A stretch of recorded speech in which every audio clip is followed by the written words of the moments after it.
Okay see here, income tax में जो India में दो रिजीम चल रहे हैं, ओल्ड रिजीम, न्यू रिजीम।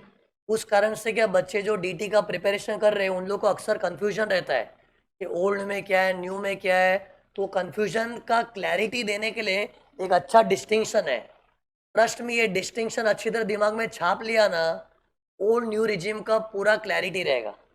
और बाद में यहाँ पर जो नोट्स है ना ओल्ड रिजिम न्यू रिजिम की, ये पूरी नोट्स भी तुम लोग के साथ शेयर हो जाएगी, so that you will be able to write this. Okay, तो ये लिखना भी है तुम लोग को। तो सी, मैंने पता है डिस्टिंक्शन को क्या स्टाइल में अरेंज किया है। पहले सब हेड वाइज इनकम लिखी है और हेड वाइज कंप्यूटेशन होने के बाद सेट ऑफ होता है। मेरे को बताओ पहले हेड वाइज मतलब क्या? सैलरी, हाउस प्रॉपर्टी, अरेंजमेंट देखो, business, capital gains, income from other source, ये तो 5 हेड्स हो गए। और 5 हेड्स के अंदर आपस में जो सेटिंग होती है वो सेट ऑफ होता है। मैंने सीक्वेंस देखो फॉलो किया है।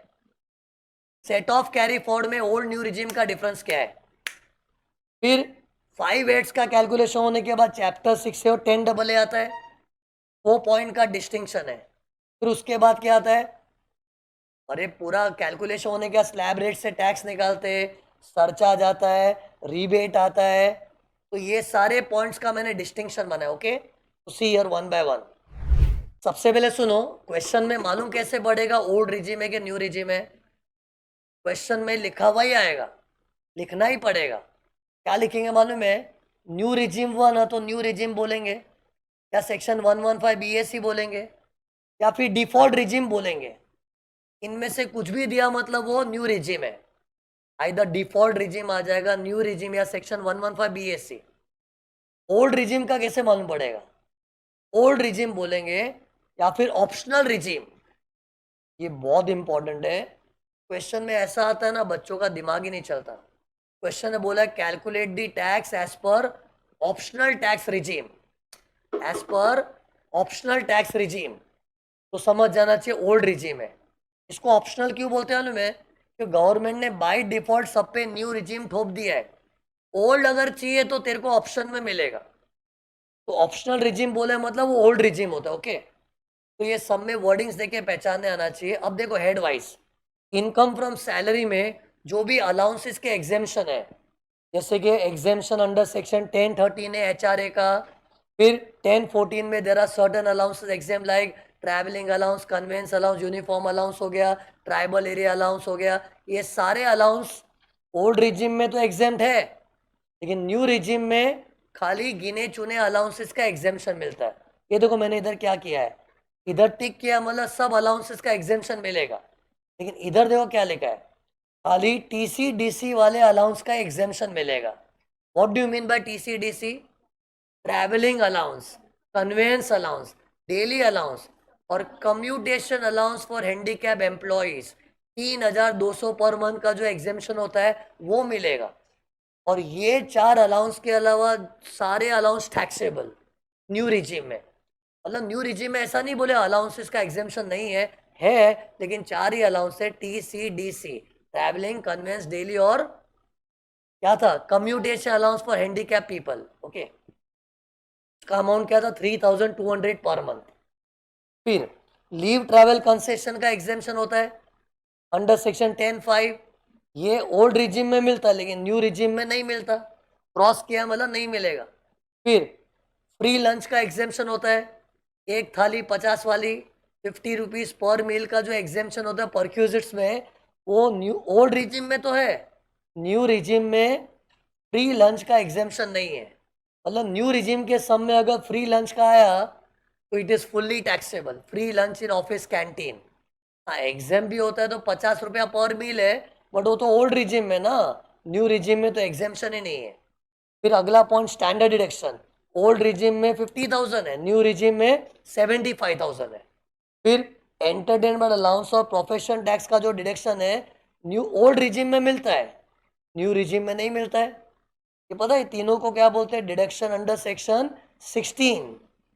उसमें ओल्ड रिजिम में तो सब कुछ है, न्यू में खाली स्टैंडर्ड रिडक्शन है, वो भी 75,000।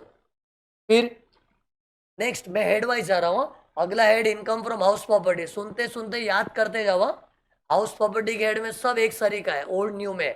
खाली सेल्फ ऑक्यूपाइड प्रॉपर्टी में जहां हम लोग सब कुछ नील होने के बावजूद भी इंटरेस्ट का डिडक्शन लेते हैं एक लिमिट तक, वो ओल्ड रिजिम में है, न्यू रिजिम में नहीं है। खाली सेल्फ ऑक्यूपाइड प्रॉपर्टी का फर्क है। Let out property, deem to be let out property का calculation is same old and new regime में। लेकिन सेल्फ ऑक्यूपाइड प्रॉपर्टी है तो ओल्ड रिजिम में क्या करेंगे, सब नील लेके इंटरेस्ट डिडक्शन आएगा। लेकिन न्यू रिजिम में तो आंसर नील ही होगा, interest deduction self occupied property का नहीं मिलेगा। मिलता भी है तो कितना मिलता मालूम है ना, रिपेयरिंग का लोन है तो 30,000 मिलता है, और अगर परचेज कंस्ट्रक्शन का लोन है टेकन ऑन और आफ्टर 1 अप्रैल 99 है तो 2 लाख का मिलता है। लेकिन वो ओल्ड रिजिम में है, न्यू रिजिम में नहीं है। अगला head, income from business. Okay, income from business में ना एडिशनल डेप्रिसिएशन नहीं मिलेगा, नॉर्मल डेप्रिसिएशन मिलता है, लेकिन एडिशनल डेप्रिसिएशन ओल्ड रिजिम में है, न्यू रिजिम में नहीं है। नहीं है तो देखो मैंने क्रॉस मार के रखा। ओके, फिर section donation for scientific research. अरे रिसर्च पर्पस के लिए डोनेशन देते हैं ना, तो वो ओल्ड रिजिम में मिलेगा, न्यू रिजिम में नहीं। जो लोग मुझसे पढ़े जैसे तुम लोग, तुमको मैंने रिसर्च डोनेशन का क्या बताया था, national laboratory, IIT, research association, university, college वगैरह में डोनेशन देते हैं तो अपने को डिडक्शन मिलता है, लेकिन ओल्ड रिजिम में, न्यू रिजिम में नहीं है। नहीं है तो देखो मैंने क्रॉस किया है। और क्या डिफरेंस है, सेक्शन 35 AD, सेक्शन 35 AD में कैपिटल एक्सपेंडिचर का 100% डिडक्शन मिलता है, लेकिन वो ओल्ड रिजिम में, ये देखो full cost deduction, full cost deduction old regime में है, न्यू रिजिम में फुल कॉस्ट डिडक्शन नहीं है, लेकिन डेप्रिसिएशन मिलेगा। ये देखो न्यू रिजिम में डेप्रिसिएशन मिलेगा, फुल कॉस्ट नहीं मिलेगा। लेकिन ओल्ड रिजिम में तो पूरी ही कॉस्ट का डिडक्शन मिल गया फिक्स्ड एसेट का, फिर डेप्रिसिएशन नहीं मिलता है। क्योंकि मैं हमेशा बोलता हूँ डेप्रिसिएशन तो बहाना है, एसेट की कॉस्ट को घटाना है, और एसेट की full cost to old regime में माइनस कर देता है, तो डेप्रिसिएशन इन लोग को नहीं मिलता है। लेकिन न्यू रिजिम में 35 AD के एसेट्स का नॉर्मल डेप्रिसिएशन ही लो। ओके, फिर कैपिटल गेन्स के मामले में ओल्ड रिजिम न्यू रिजिम पूरा सेम है। इनकम फ्रॉम अदर सोर्सेज में जो एमपीज एमएलए का डेली अलाउंस है which is exam under section 1017, MP MLA को जो सैलरी मिलती है वो टैक्सेबल है। डेली अलाउंस मिलता है उनको मीटिंग वगैरह अटेंड करने का पार्लियामेंट्स में, which is exam under section 1017, but वो ओल्ड रिजिम में, न्यू रिजिम में 1017 का एग्जामेशन नहीं मिलता है। फिर माइनर चाइल्ड की इनकम 1500 पर माइनर चाइल्ड एग्जाम्ड होती है, फिर बचे हुए पे माँ बाप को टैक्स भरना पड़ता है। लेकिन जो 1500 का एग्जामेशन है ना सेक्शन 1032 में, वो ओल्ड रिजिम में मिलेगा, न्यू में नहीं मिलेगा। ये अगला डिफरेंस है, minor child income exemption old regime में है, न्यू रिजिम में नहीं है। और एक for income from other source में, इनकम फ्रॉम अदर सोर्स में फैमिली पेंशन होता है, फैमिली पेंशन के लिए there is a standard deduction 1/3 और 15,000 विच इज लेस। लेकिन न्यू रिजिम हुआ तो 1/3 और 25,000 विच इज लेस। ये अगला फर्क है, फैमिली पेंशन स्टैंडर्ड डिडक्शन 1/3 और 15,000 के बदले न्यू रिजिम में 1/3 और 25,000 विच इज लेस। ओके, ये लिखा हुआ हर बच्चे के पास होना चाहिए, मतलब कि लास्ट मोमेंट में फटाफट फटाफट देख सकते हो। ओके, फिर ये 5 हेड्स ऑफ इनकम हो गए। फिर 5 हेड्स का इनकम होने के बाद सेट ऑफ के रूल्स होते हैं, सेट ऑफ में सारे rules old regime new regime में सेम है। लेकिन हाउस प्रॉपर्टी का लॉस जब दूसरे हेड में जाता है तो पता है 2 लाख तक ही सेट ऑफ होता है, 2 लाख तक ही सेट ऑफ होता है, वो ओल्ड रिजिम में। न्यू रिजिम में तो 2 लाख तक भी सेट ऑफ नहीं होता है। मतलब एचपी लॉस हुआ ना 5-6 लाख का, फेंक दो, ऐसे नहीं। हाउस प्रॉपर्टी लॉ, हाँ विद इन हाउस प्रॉपर्टी तो एडजस्ट करेंगे। इधर क्या लिखा है मैंने, inter head adjustment. House property का लॉस हाउसेस के विद इन तो चाहे उतना एडजस्टमेंट करो, करोड़ों तक एडजस्ट करो, चाहे ओल्ड न्यू रिजिम कुछ भी हो, with in the house property head कुछ भी कर सकते हैं।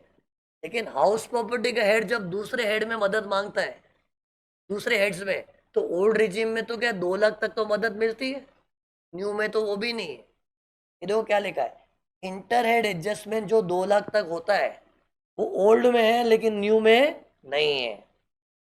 देखो ओल्ड में है, न्यू में नहीं है। ये मैं ना इंटर हेड एडजस्टमेंट की बात कर रहा हूँ। With in house property head there is freedom in adjustment whether old regime new regime, but when you go to other head up to 2 lakhs allowed in old regime, but new regime में वो भी allowed नहीं है। Okay, लेकिन सुनो, अगर house property के, ध्यान से सुनना, हाउस प्रॉपर्टी के हेड में 2,40,000 शेयर का लॉस है, 2,40,000 का लॉस है हाउस प्रॉपर्टी हेड में। ओल्ड में क्या करोगे? दूसरे हेड में 2 लाख तक ले लेंगे, 40,000 को कैरी फॉरवर्ड, 2 लाख तक अदर हेड में एडजस्ट कर देना। 2,40 है मेरे एग्जाम्पल में, तो 2 लाख तक तो दूसरे हेड में एडजस्ट कर लो और बाकी का 40,000 कैरी फॉरवर्ड कर दो। ये ओल्ड रिजीम हुआ। तो न्यू रिजीम का सम आया और हाउस प्रॉपर्टी का लॉस 2,40,000 है, एक दो पूरा पूरा वेस्ट जाएगा। इस 2 लाख तक दूसरे हेड में एडजस्ट ही नहीं करने मिल रहा है, तो आगे कैरी फॉरवर्ड वगैरह भी कुछ नहीं, वेस्ट जाएगा पूरा। मतलब एचपी लॉस बर्बाद हो गया under new regime. Under new regime HP loss बर्बाद। ओके, लेकिन ओल्ड रिजीम में क्या है, 2 लाख तक तो दूसरे हेड में टिका दो और बाकी का नेक्स्ट ईयर कैरी फॉरवर्ड कर दो। ओके, तो ये सेट ऑफ का था। फिर चैप्टर 6 से, चैप्टर 6 से में देखो 3 सेक्शन है ना, ओल्ड न्यू दोनों में मिलते हैं। JJ AA, CCD2, CCH2, ये ओल्ड में भी है न्यू में भी है। कौन से सेक्शन ओल्ड न्यू दोनों में? JJ AA। JJ AA क्या था? अगर मैं कोई नए एम्प्लॉय को नौकरी पे रखता हूँ जिनकी पगार 25,000 कम है, उनको जो पगार देता हूँ उसका 30% मेरे को डिडक्शन मिलता है, 3 साल लगातार मिलता है JJ AA में। तो ये ओल्ड रिजीम में भी मिलता है, न्यू रिजीम में भी मिलता है। ओके, फिर 80 CCD2। CCD2 क्या होता है? अगर तुम लोग मेरे एम्प्लॉय हो और मैं एज अ बॉस तुम्हारे एनपीएस पे पैसा डालता हूँ, तो मेरा एनपीएस पे पैसा डाला हुआ मुझे तो पीजीबीपी में डिडक्शन देगा, लेकिन तुम्हारे लिए क्या होगा, तुमको उसे सैलरी में शामिल करके CCD2 में डिडक्शन मिलेगा। और CCH2 क्या था? अग्निवीर कॉर्पस फंड में अगर बॉस तेरे लिए पैसा डाल रहा है तो बॉस के लिए तो खर्चा है, तेरे लिए क्या होगा, तू मुझे सैलरी में शामिल कर, फिर CCH2 में लेस कर। और वो सब चीज मिलती है, न्यू रिजीम में भी मिलती है। JJ AA, CCD2, CCH2 old new दोनों में मिलता है, लेकिन बाकी चैप्टर 6 से न्यू रिजीम में नहीं मिलते। कितने सारे सेक्शन है चैप्टर से, ATC, ATD, ATU, सबकी दुकान बंद है न्यू रिजीम में। न्यू रिजीम में खाली JJ AA, CCD2, CCH2 मिलेगा। ओके, फिर सेक्शन 10AA एक्सपोर्टर लोग के लिए होता है, ओल्ड रिजिम में मिलता है लेकिन न्यू रिजिम में नहीं मिलता है। और ओल्ड रिजिम में भी है ना, जिनका धंधा 1 अप्रैल 21 के पहले चालू हुआ है ना एक्सपोर्ट का, उन्हीं को मिलता है, ये मैंने बताया हुआ है। जो एक्सपोर्टर का धंधा 1 अप्रैल 21 या बाद में हुआ ना, उनको तो 10AA मिलता ही नहीं, ओल्ड में भी नहीं मिलता है। एटलीस्ट चलो 1 अप्रैल 21 के पहले वालों को ओल्ड में तो मिलता है, लेकिन न्यू में तो मिलता ही नहीं है 10AA। ये देखो न्यू में क्रॉस किया है। फिर देखो अगला पॉइंट क्या है, slab rates. Slab rates old regime में कैसे है? अप टू 2,50,000, 2,50,000 से 5 लाख, 5 लाख से 10 लाख, 10 लाख के ऊपर 0, 5, 20, 30 है। ये तो ओल्ड रिजिम के स्लैब रेट्स है। लेकिन न्यू रिजिम में स्लैब रेट्स क्या है?